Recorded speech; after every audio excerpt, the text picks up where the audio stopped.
அண்ணன் வந்து பாட்டின் மூலமாக என்கிட்ட ஒரு கேள்வி வச்சார். அப்படி தான் ஆரம்பமாச்சு இந்த பட்டிமன்றமே. இது தெரியுமா அது தெரியுமா அப்படின்னு சொல்லி நான் ஒரு வாத்தியாரோட பாட்டோடையே அதுக்கு ரிப்ளை கொடுக்கணும்னு நினைக்கிறேன். அதை நான் கொடுக்காம நம்ம எல்லாரும் சேர்ந்து கொடுக்கலான்னு நினைக்கிறேன். ஏன்னா அண்ணன் பயங்கரமாக ஆவேசப்பட்டு பேசினாரு. இவ்வளோ tension ஆகாதீங்கண்ணே. Let me tell you a குட்டி story, pay attention, listen to me. If you want to take it or else pay attention, leave it baby. Life is very short நண்பா. பலவித tension will come and go. Yes, அந்த tension நாங்க இனிமேலாம் நாங்கள் வரியை மட்டும் பாடிடுறோம். மிச்சத்தை நீங்கள் பாடி எப்போ நிப்பாட்டுறீங்களோ அதுக்கப்புறம் நாங்கள் பேச ஆரம்பிக்கிறோம். ஐயா, நானும் முதல்ல சரி இசை மேலே இருக்க ஆர்வத்தில் தான் பிள்ளைங்க எல்லா பாட்டையும் பாடுதுன்னு நினச்சேன். அப்புறம் தான் புரிஞ்சுக்கிட்டேன் அவங்களையே விழிப்போட வச்சுக்கிறதுக்கு, தூங்காமல் இருக்கிறதுக்கு இந்த பாட்டை பயன்படுத்துகிறாங்க.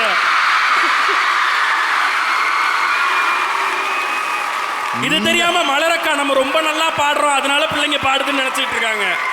இந்த ரகசியத்தை ஒன்னையால மட்டும்தாயா கண்டுபிடிக்க முடியும். அது எங்களுக்குள்ள இருக்க தோழமை நடுவர் அவர்களே.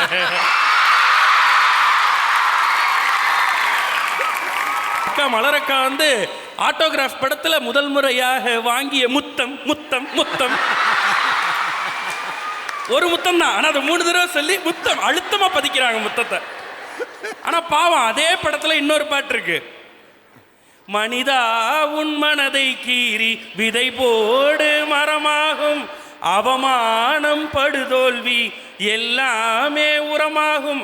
இந்த பாட்டை பாட புத்தகத்தில் வச்சு ஆசிரியர்கள் சொல்லி கொடுக்குறாங்க இல்லையா, இதுதாங்க ஒரு ஆசிரியருக்கும் பெற்றோருக்கும் இருக்கக்கூடிய வித்தியாசம்.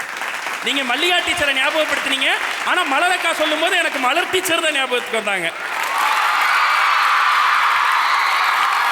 அவங்க மலர் டீச்சரை மட்டும் மிஸ் பண்ணிட்டாங்க. அதே மாதிரி அவங்க நிறைய சென்டிமெண்ட் அம்மா பாட்டா பாடினாங்க. அதில் இன்னும் ஒரு 2-3 பாட்டு நீங்கள் மிஸ் பண்ணிட்டீங்க. அம்மா என்று அழைக்காத பாடியிருக்கலாம், வலிமையில் ஒரு அம்மா பாட்டு இருக்கு அது பாடியிருக்கலாம். ஆனால் அதுக்கும் இதுக்கு என்ன சம்பந்தம் தெரியலையே. இப்போ நாங்கள் கூட தான் பாடுவோம் ரஞ்சிதமே ரஞ்சிதமே மனசமான. இப்போ அவங்க கேட்கலாம் இதுக்கு என்ன சம்பந்தம்னு. இப்போ நீங்கள் பேசின 3 பேருக்கு இதுக்கு என்ன சம்பந்தம்?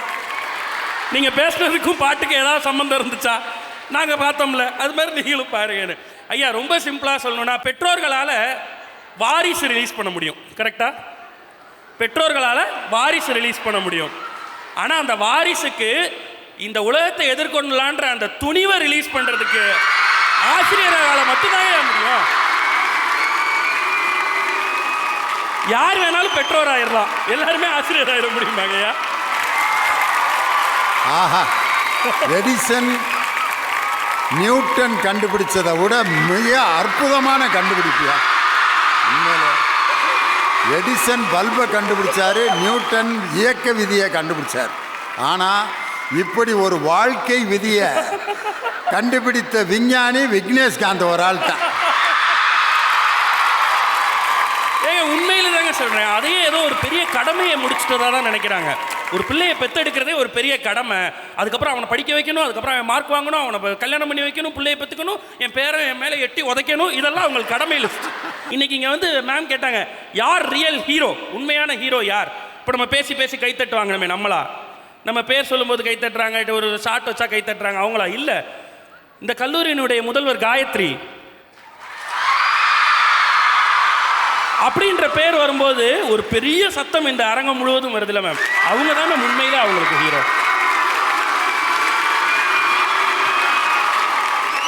அதை தவிர்க்கவே முடியாது, அது உங்களுக்குள்ள இருந்தே வரும். ஈவன் சொல்றேன், வெங்கடேஷ் சார் அவர்கள் பேசும்போது சொன்னார், என் வாத்தியார் தான் அந்த கேரக்டர், அந்த அங்காடித்தெரு கேரக்டர்னு. அந்த அங்காடித்தெரு வாத்தியார் இப்போ வரலையே அப்படியே இருப்பாருன்னு நினைக்கிறீங்களா?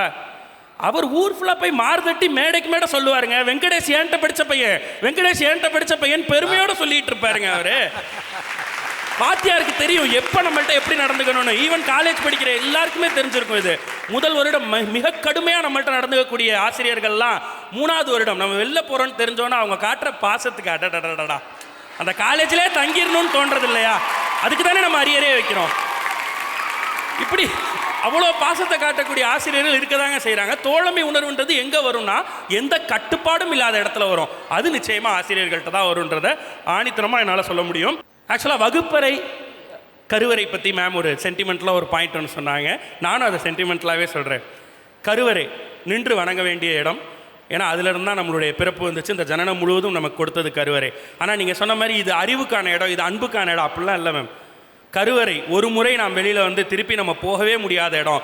வகுப்பறை நாம் வெளியில் வந்து எப்பயாவது ஒரு முறையாவது திருப்பி அங்கே போயிடணும்னு நினைக்கிற ஒரு இடம். இது ரெண்டும் ஒன்றும் கிடையாது மேம். ஆசிரியராக இருந்து பல மாணவர்களை உருவாக்கி அதுக்கப்புறம் ஒவ்வொரு கட்டமாக உயர்ந்து ஜனாதிபதியானவர் டாக்டர் ராதாகிருஷ்ணன் அவர்கள். ஜனாதிபதி ஆன பிறகும் பல உயர் பதவிகளை அடைந்த பிறகும் அந்த விண்ணையே தொடும் அளவு சாதனை படைத்த பிறகும் நீங்கள் என்னவா இருக்கிறதுல சந்தோஷப்படுறீங்கன்னு கேட்டப்ப நான் ஆசிரியராக இருப்பதில் தான் சந்தோஷப்படுகிறேன்னு சொன்ன அப்துல் கலாம் ஐயா அவர்கள் இருந்ததும் இங்கே தான். ஸோ இந்த ஆசிரியர்களுக்கே இருக்கக்கூடிய கெத்துங்க. அது இன்னும் சொல்லப்போனால் ஐயா ஆரம்பத்தில் ஒன்று சொன்னார், இங்கே வரும்போது பொண்ணுங்க அப்பான்னு கூப்பிட்டாங்க, அது எனக்கு அப்படி இருந்துச்சுன்னு. அது அவர் அப்பான்னு கூப்பிடும்போது அவர் அப்படி உணர்றதுக்கு ஒரே ஒரு காரணம் தான் அவர் ஆசிரியர். நம்மளுடைய ஆசிரியரை மட்டும்தான் நம்ம அப்பா இல்லாத ஒருத்தரை அப்பான்னு கூப்பிடுவோம், அம்மா இல்லாத ஒருத்தரை அம்மான்னு கூப்பிடுறோன்னா அவங்க நம்மளுடைய தலைமை ஆசிரியராக இருப்பாங்க. இவ்வளோ பாயிண்ட்டுகள் நம்ம கடந்து வந்தாலும் நம்ம லைஃப்னுடைய எல்லா முக்கியமான பாயிண்ட்லையும் நம்மளை எலிவேட் பண்ணக்கூடிய பாயிண்ட்டாக இருக்கிறவங்க நம்மளுடைய ஆசிரியர்கள் தான். அதனால் ஆணித்தரமாக சொல்கிறோம், பிள்ளைகளுக்கு தோழமையுடன் வழிகாட்டுபவர்கள் ஆசிரியர்களே ஆசிரியர்களே ஆசிரியர்களே என சொல்லி பேச்சளிக்க வாய்ப்பு தந்த அத்தனை பேருக்கும் நன்றிகளோடு விடைபெறுகிறேன். நன்றி.